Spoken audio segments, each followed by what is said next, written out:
Au nom du Père et du Fils et du Saint-Esprit. Amen. Shalom, bien-aimés frères et sœurs dans le Seigneur. Nous sommes aujourd'hui le jeudi 18 juin 2020 et nous méditons l'Évangile selon Saint Matthieu, chapitre 6, versets 7 à 15. Moi, je suis Edgar Assois et par mon baptême, j'ai été envoyé proclamer, annoncer, partager la bonne nouvelle du salut en Jésus-Christ de Nazareth.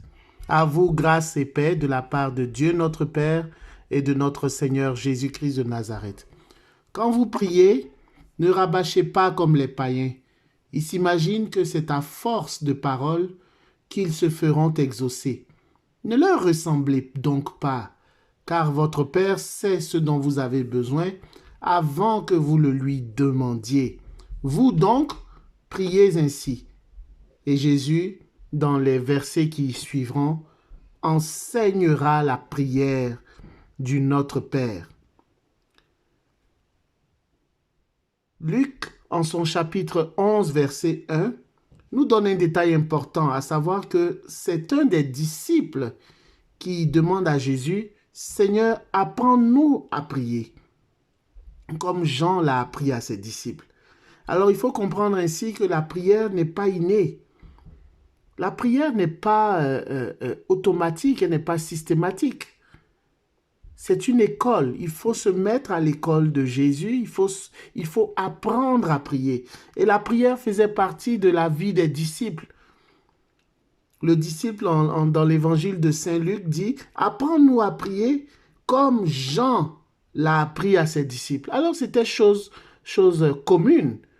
D'ailleurs, la prière, nous l'avons vu précédemment, fait partie des 3 piliers. Avec l'aumône et le jeûne, la prière constitue les 3 piliers de la piété juive. Piété juive que la piété chrétienne a d'ailleurs hérité. L'apôtre Paul, en l'épître aux Romains, nous dit d'ailleurs que nous ne savons pas prier et que c'est le Saint-Esprit qui vient à notre secours. Nous ne savons pas prier. C'est pourquoi il faut apprendre à prier. C'est un apprentissage. C'est-à-dire qu'il faut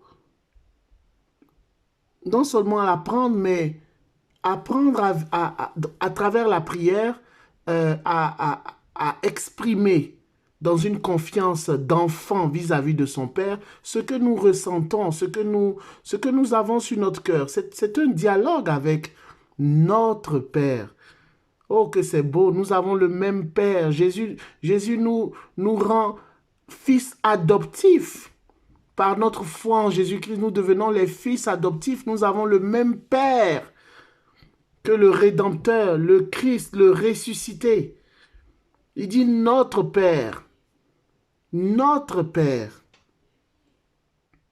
La prière des disciples de Jésus s'apparente pour le contenu, aussi bien que pour la forme, aux prières juives, et en particulier à la prière des 18 demandes que les Juifs récitent encore aujourd'hui.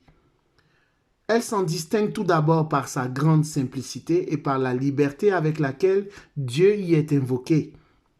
L'ordre des demandes, lui aussi, est original et caractéristique de l'enseignement de Jésus. Cette prière commence par une triple prière, la prière du Notre Père. Elle commence par une triple prière qui est un appel à l'action de Dieu pour l'avènement de son règne. Toute préoccupation de triomphe politique ou religieux se trouve exclue. Puis vient la série des requêtes exprimant les besoins essentiels des disciples. Dans cette deuxième partie, comme dans l'invocation, la première personne du pluriel, nous, cette première personne du pluriel rassemble notre Père, nous. Cette première personne du pluriel rassemble les croyants individuels en communauté de prière. Il y a donc 2 moments, 2 parties dans la prière du Notre Père. La première concerne le Père dans son acte de révélation et la seconde concerne les besoins des disciples.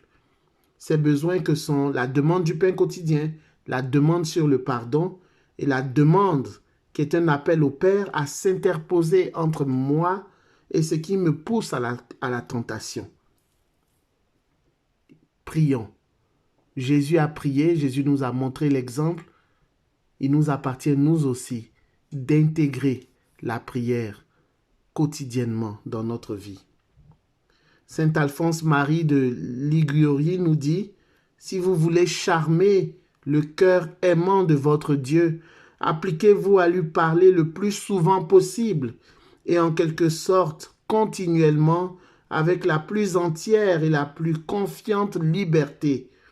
Il ne dédaignera pas de vous répondre et d'entretenir pour sa part la conversation.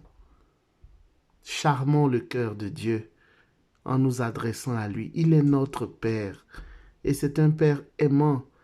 Il n'est pas un Père revanchard, un Père qui se met en colère. Non, Dieu est amour, il est notre Père.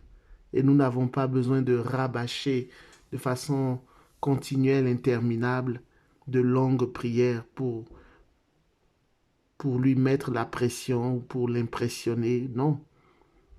Allons avec la simplicité de cœur, avec l'amour, la tendresse d'un enfant pour sa mère ou pour son père.